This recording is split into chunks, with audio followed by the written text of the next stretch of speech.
Vamos a entonces ahora a ver cómo podemos describir desde el punto de vista molecular cómo se forma una nueva fase. Entonces, vamos a tener especies individuales con una cierta energía cinética que van a colisionar, que va a haber colisiones inelásticas, o sea, reacciones químicas, y que eso va a dar lugar a aglomerados, a embriones, que luego van a ser núcleos y finalmente van a desembocar y crecer en partículas. En todo esto, como en todo proceso químico, hay siempre una especie de juego entre la energía cinética, que la da la temperatura, y la energía potencial, que la dan las interacciones entre las especies que se quedan interactuando, ya sea con un enlace químico o ya sea por interacciones intermoleculares.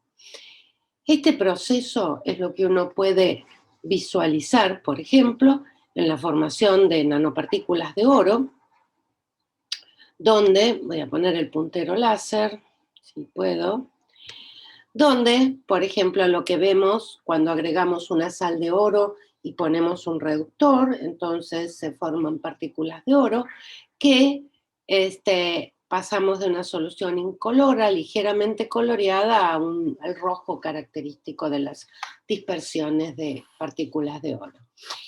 Y esto lo podemos ir sacando a distintos tiempos y mirando en el microscopio electrónico y vemos que empezamos con unas esferitas de 7 nanómetros, en este caso, y terminamos con unas de 16 nanómetros. O sea que se forman unas pequeñas partículas, por ahí se forma algo antes de los 60 segundos, pero no lo vemos.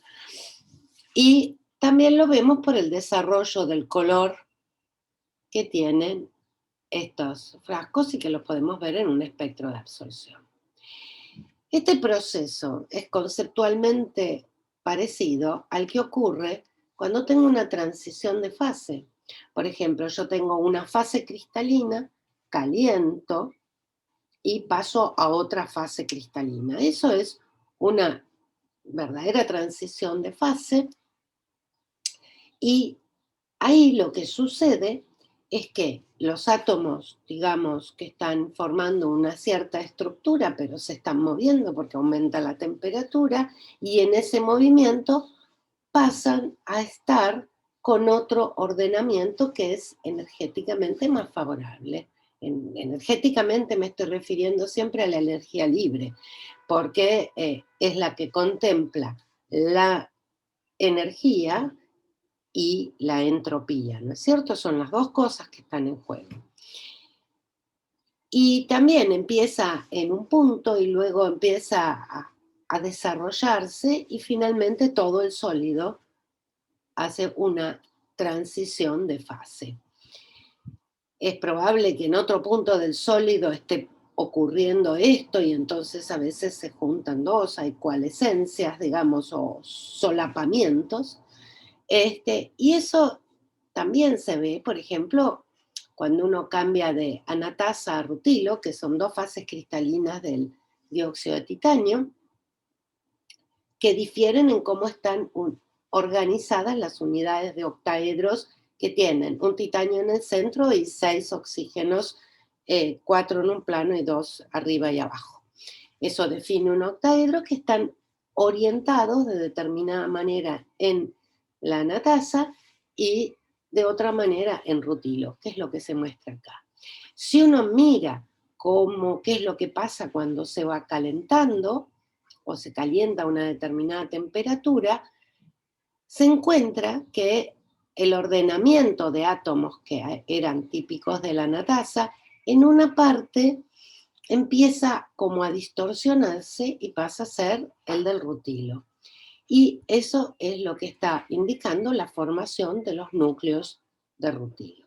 Entonces, el proceso es, digamos, el fenómeno es mucho más extenso de los casos que vamos a tratar fundamentalmente esto, que es la formación de partículas.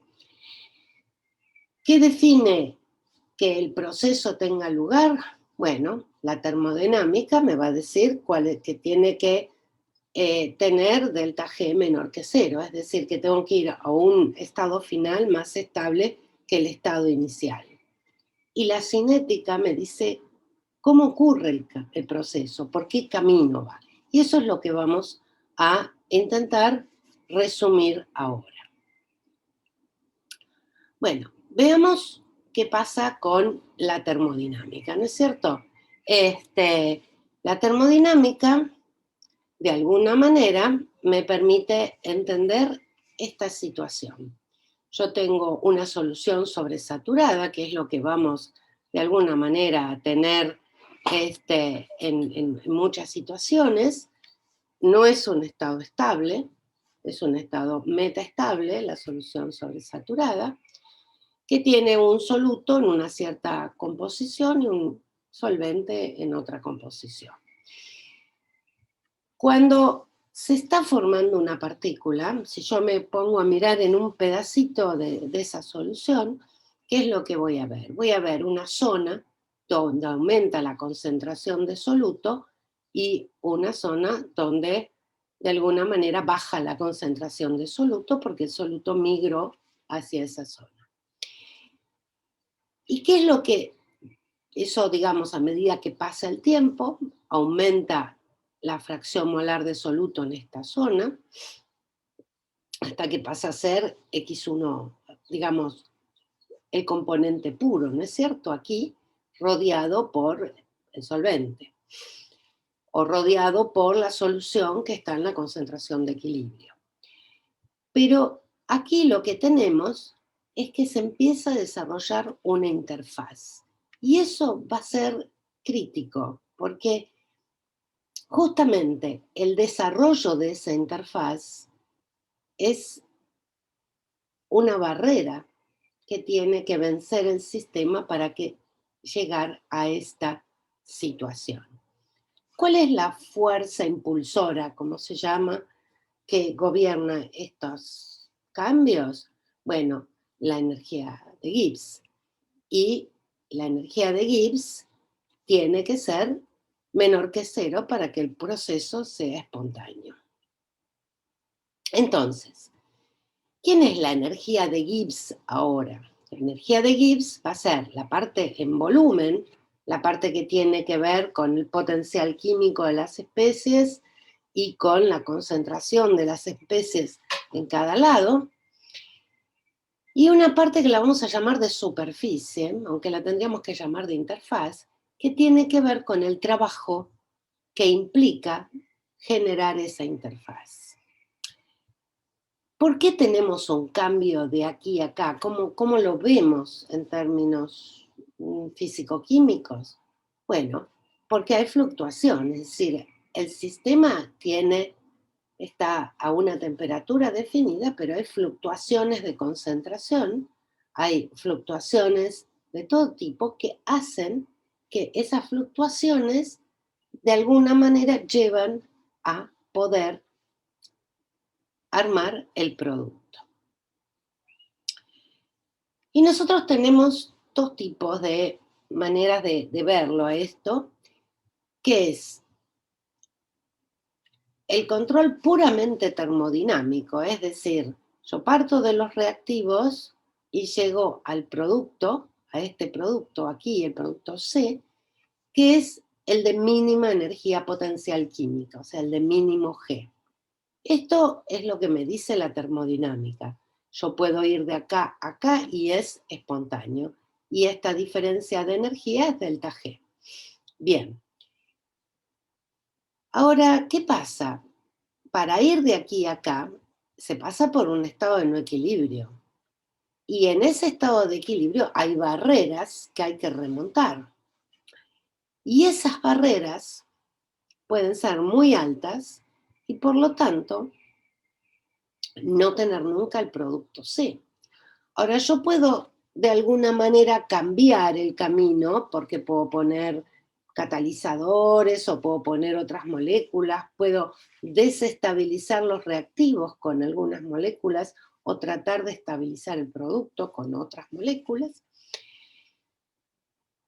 O puedo ir por algún camino donde tengo otro producto que también está en un mínimo de energía potencial, pero que no es el mínimo absoluto, sino que es un estado metaestable.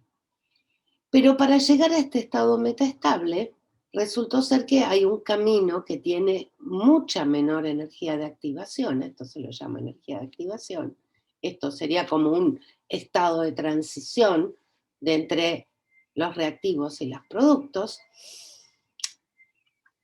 y si esa barrera es más chica, es probable que A y B que están reaccionando, colisionando, que sometidos a fluctuaciones, logren remontar esa barrera y llegar al producto, aunque el producto no sea lo más estable. O sea, este producto D va a ser dependiente del camino. O sea que si yo llego a una nanopartícula que está en esta situación, va a depender de cómo la sintetice. Si yo llego a una nanopartícula que está en el mínimo de energía, bueno, va a ser independiente del camino. De todas maneras, aunque esto sea inestable, no necesariamente va a evolucionar a esto, porque esto es digamos, un estado, un mínimo de energía, que para salir de este mínimo de energía habrá que remontar barreras también. ¿Cuál es la diferencia entre conocer que tengo un control termodinámico o un control cinético? Que, bueno, la principal diferencia es este delta G. Y el delta G va a estar dado justamente, lo que es desfavorable en todo esto, es justamente la formación de la interfaz, que ahora la vamos a discutir un poquito mejor, esta formación de la interfaz. Entonces yo puedo jugar con la interfaz de manera tal de que sea lo menos desfavorable posible y me permita llegar al producto que yo quiero, por una vía cinética. ¿Cuál es la ventaja de tener un control termodinámico o un control cinético? Bueno, ¿con qué variables voy a manejar la reacción? O sea, ¿con qué variables voy a jugar a tener mayor rendimiento? Si yo tengo un control sé que tengo un control termodinámico, muy bien, tengo mayor rendimiento si aumento la temperatura y el tiempo. Es decir, que también si estabilizo el producto o desestabilizo los reactivos, juego con las variables termodinámicas. En cambio, si yo tengo un control cinético, me basta con bajar la temperatura para que no juegue, no pueda remontar la barrera, porque esto significa saltar una barrera, adquirir con más energía cinética, y llegar a esto y aislarlo. Y bueno, eso es el truco de cualquier síntesis, ya sea en química orgánica, en química inorgánica, es decir, aislar a cosas intermediarios o productos que no están en el mínimo absoluto de energía potencial. Entonces vamos a ver ahora qué quiere decir para la termodinámica la formación de una nueva fase. Entonces uno lo puede entender como que si yo tengo algo homogéneo y se crea una superficie, es una idealización, entonces esto implica un trabajo de superficie, que lo simbolizamos como gamma, que es la energía superficial, por el diferencial de área, o sea, va a depender de cuál es el área que se está formando. A esta se la suele llamar tensión superficial, es más correcto llamarla tensión interfacial o energía superficial, y esto es el área de la superficie formada.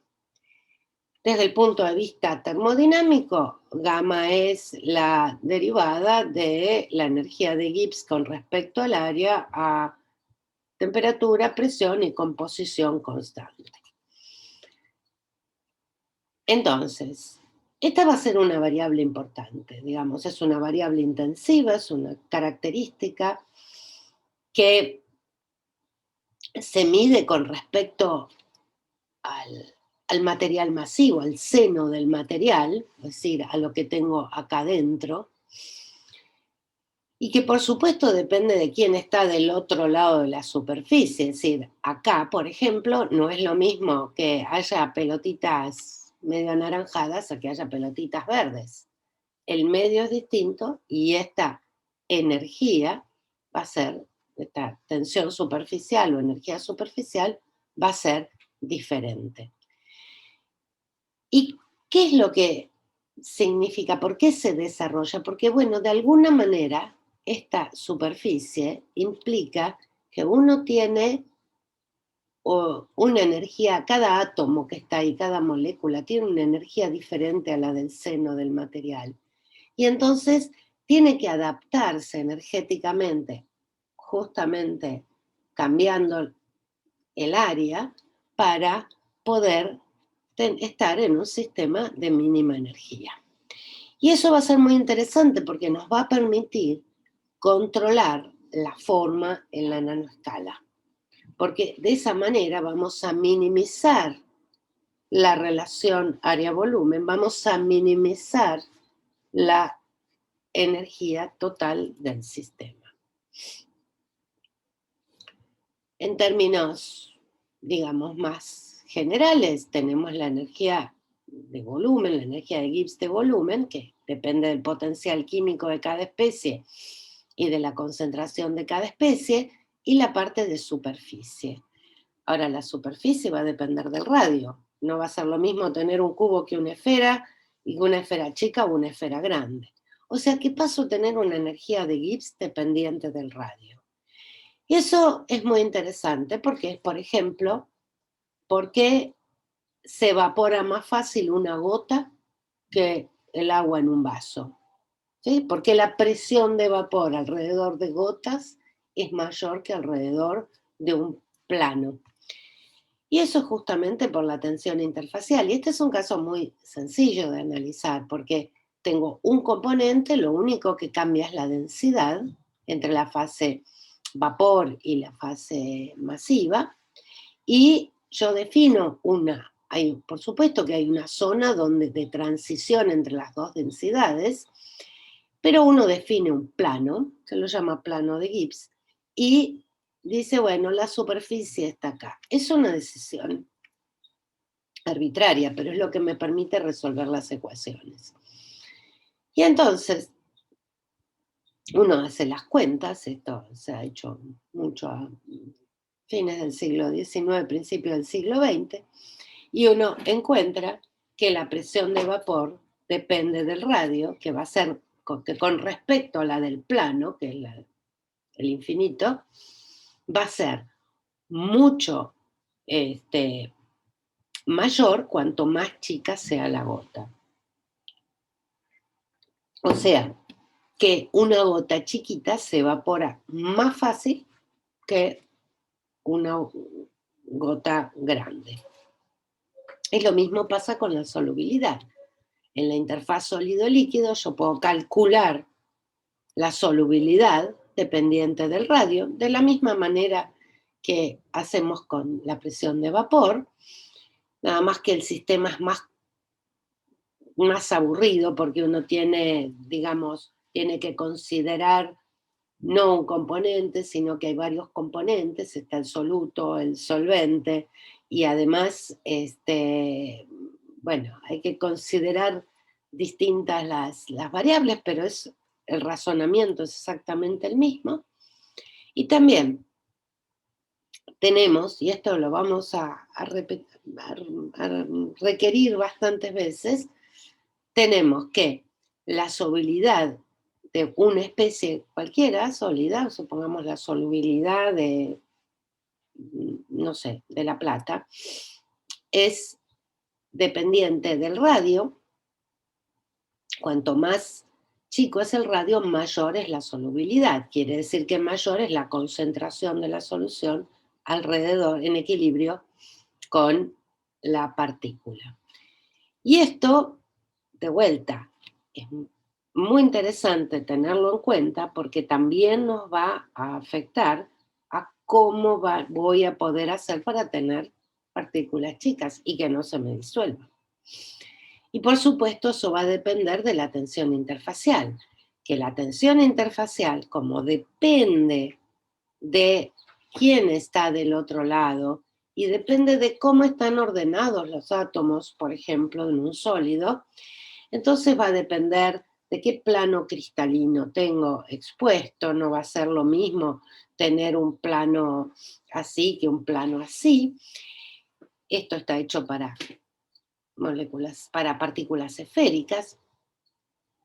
Y también va a depender de si hay cosas pegadas en la superficie. Ustedes se acuerdan que habíamos hablado de justamente partículas funcionalizadas.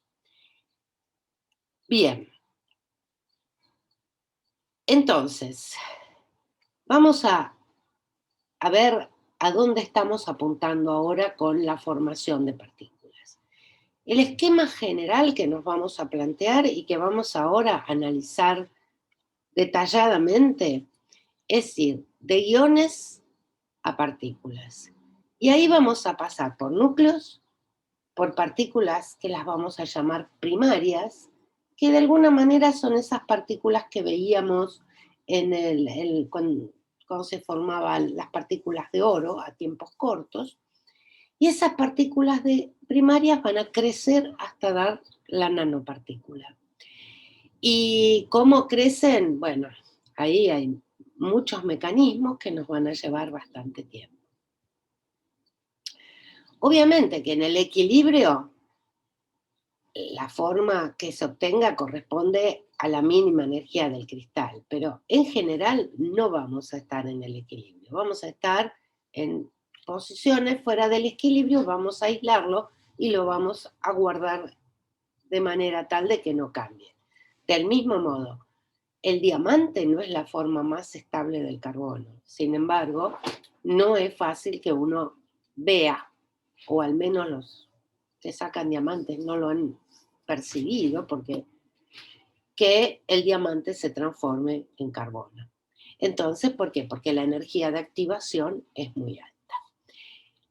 Control termodinámico quiere decir que depende del delta G de la reacción, o sea, está gobernado por la constante de equilibrio que depende del delta G de la reacción. El control cinético está gobernado por la altura de la barrera, por la energía de activación.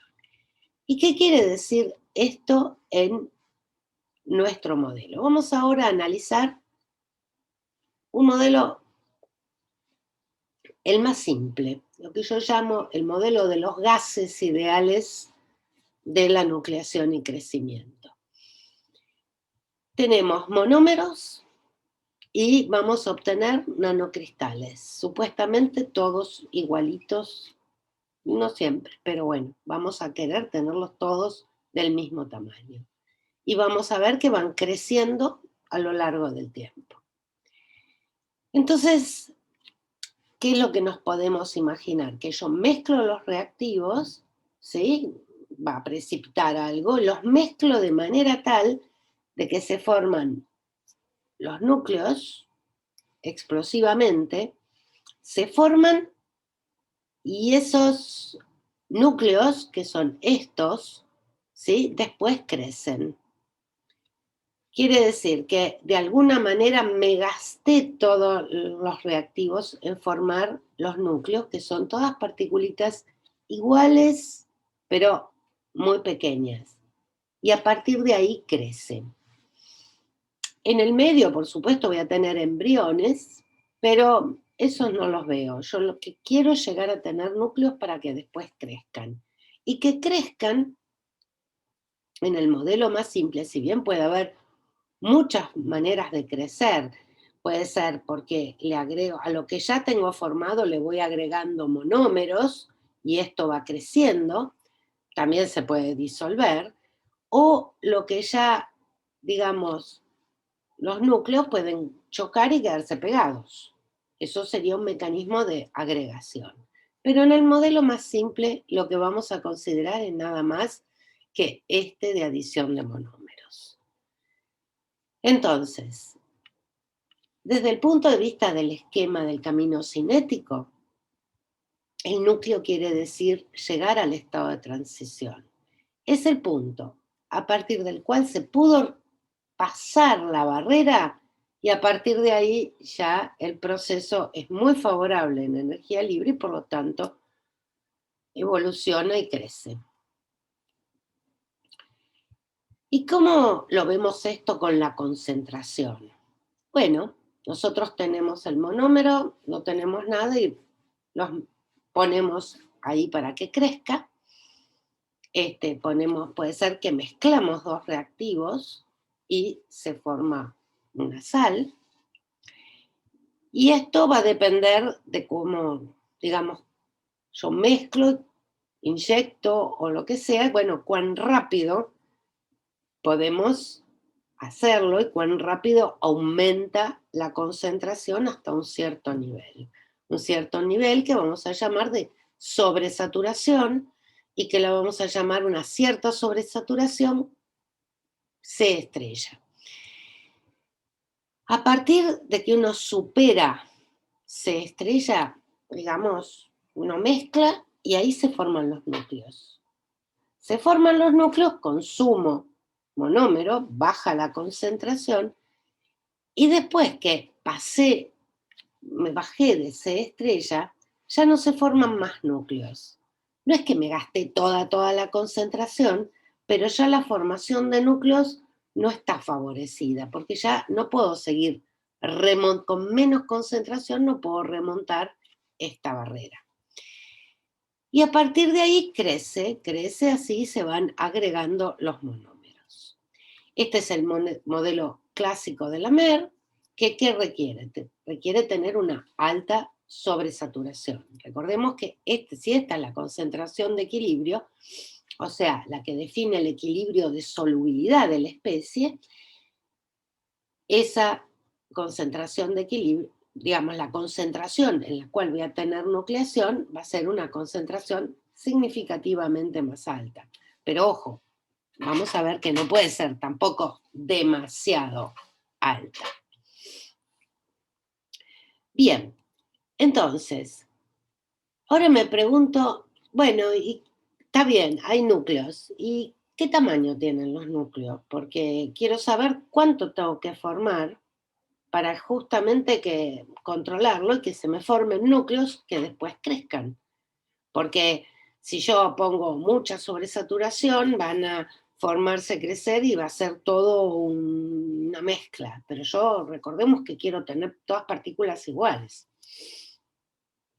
Entonces, nos preguntamos cómo cambia el radio con el tiempo y cuál es el radio del núcleo. Estamos pensando en que tenemos un proceso, digamos, de nucleación, donde estamos por esta zona de acá, tenemos un proceso donde se forma una particulita que se le van sumando otras de alguna manera y llega a un tamaño a partir del cual puede crecer todo lo que quiera.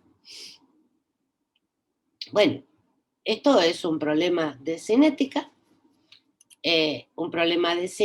donde la velocidad de nucleación es la formación, digamos, de cuántos núcleos se me forman en función del tiempo, y eso depende de la energía de activación, como cualquier reacción química, que es formación de enlaces, orientación del solvente, cómo se intercambia el solvente, todos los movimientos moleculares, atómicos que hay, y una energía de activación que va a tener que ver con la superficie. Y esta velocidad, ya sabemos que depende de la sobresaturación que alcance. Entonces, la sobresaturación estrictamente se define como el logaritmo de lo que es el cociente de reacción dividido la constante de equilibrio de solubilidad, y uno la puede aproximar si no es una excesiva sobresaturación, pero además simplifica mucho las cuentas, a la concentración menos la concentración de equilibrio, que sería esta de acá, dividida la concentración de equilibrio. Esas serían, digamos, aproximaciones de la sobresaturación para poder trabajar más fácilmente. Bien, mi esquema de energía de Gibbs, ¿qué es? Yo tengo el delta G de volumen, que es el que tiene que ver con la parte química, digamos, la parte de formación de enlaces, potencial químico y concentraciones, es totalmente favorable. O sea que esto me dice, esto no hay barrera. Sin embargo, la parte de superficie sí me pone una barrera que tiene que ver con la tensión interfacial y el tamaño. A mayor tamaño, la barrera es mayor. Por eso va a ser una competencia entre quién gana, porque esta también depende del tamaño, ¿no es cierto? Porque se me está formando algo que tiene un volumen. Entonces, esta es cada vez más negativa a medida que crece el tamaño, mientras que esta es cada vez más positiva, cada vez más desfavorable. Y esto me define, como siempre, una función que tiene un máximo. Entonces, y la altura de esta barrera es el delta G de activación que entra acá, y si esto lo grafico en función del radio, en vez del camino o el tiempo, este radio de acá es el radio del núcleo. Y yo que, digamos, uno puede tener las ecuaciones de delta G en volumen, como depende de la sobresaturación y del radio. Uno puede tener la ecuación del delta G de superficie, como depende de la tensión interfacial y del radio. Fíjense que esta va con radio al cubo y esta con radio al cuadrado. Y de acá uno puede jugar un poco y sacar estas ecuaciones. O sea que el radio del núcleo tiene que ver con el volumen molar del cristal, con la sobresaturación y con la tensión interfacial del material en ese solvente. Y la energía de activación también tiene que ver con la sobresaturación y la tensión interfacial. Entonces, jugando con estos dos parámetros, yo juego con la altura de la barrera y también juego con el tamaño de los núcleos. Fíjense que a mayor sobresaturación, tal como esperaba de estas ecuaciones, yo tengo menor radio y una barrera más baja. Bien, ahora vamos a ver qué pasa con el crecimiento. Entonces, vamos a plantearnos la situación del modelo clásico, que es un crecimiento por transporte de monómeros. Eso quiere decir que yo, para que mi partícula crezca de R a R más diferencial R, lo que tengo que tener es que el cristal que se está formando más un monómero me da una cosa un poquito más grande. Y si hay un control difusional, yo, por supuesto, esto lo puedo plantear en dos, como la concentración no es uniforme, lo puedo plantear en dos ecuaciones. Una que es que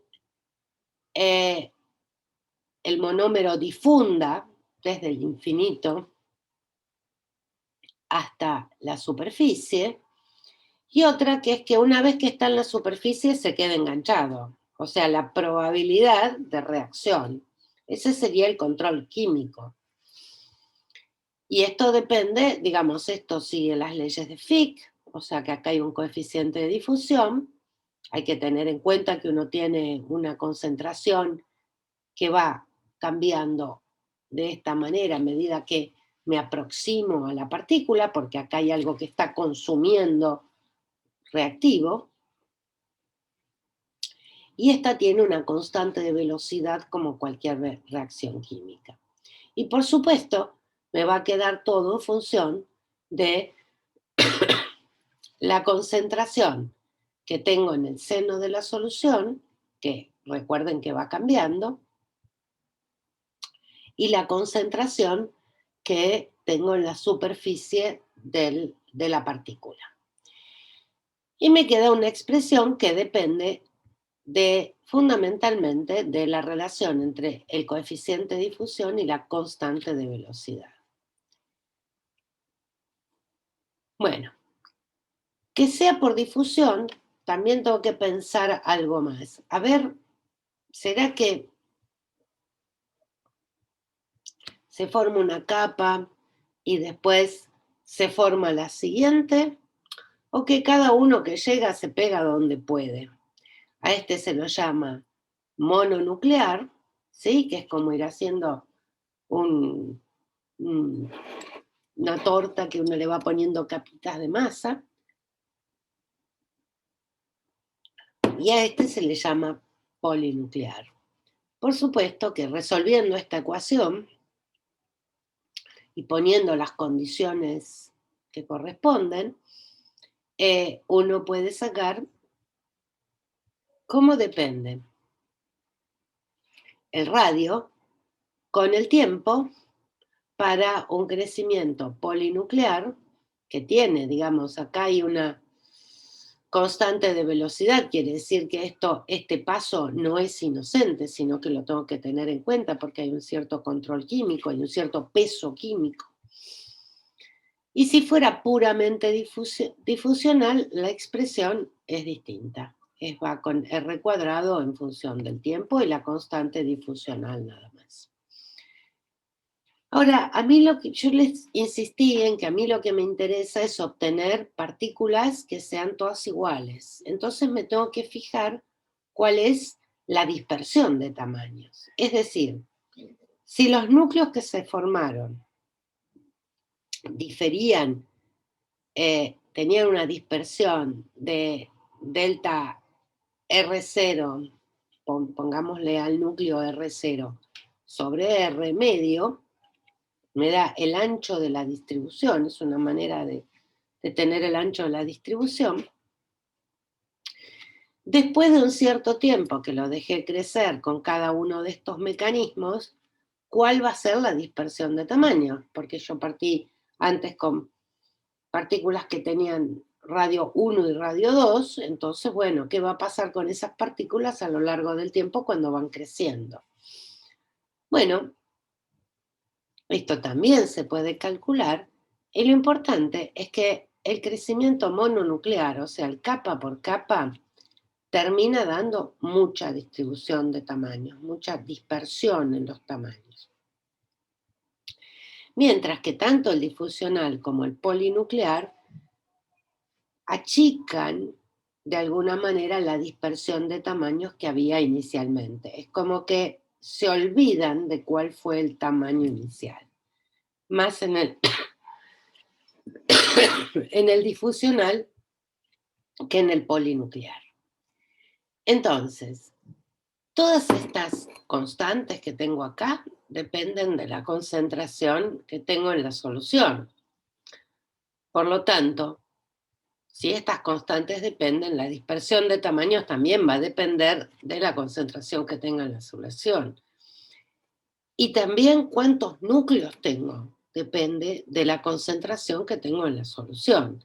Entonces, esa va a ser una variable muy importante y me conviene conocer cuál es, digamos, la relación entre esa concentración y lo que obtengo. A veces uno cambia ligeramente la concentración inicial o el pH, cuando son reacciones dependientes del pH, de una síntesis y obtiene cualquier otra cosa. Entonces es muy importante poder conocerlos y para poder controlarlos. Entonces, en este modelo clásico lo que hicimos fue considerar que teníamos un crecimiento de la concentración, porque mezclábamos rápido, ¿sí? Este lag va a ser mucho menor si la mezcla se hace rápido. Llegamos a tener una sobresaturación importante donde ocurre la nucleación se detiene y el crecimiento es solo por transporte de materia a los núcleos formados. Y estamos considerando que los núcleos se formaron y ya no se forman más núcleos. Lo único que hacen los monómeros es crecer, porque ya por encima de esta concentración no pueden formarse núcleos. Es una restricción y es un modelo que funciona razonablemente bien.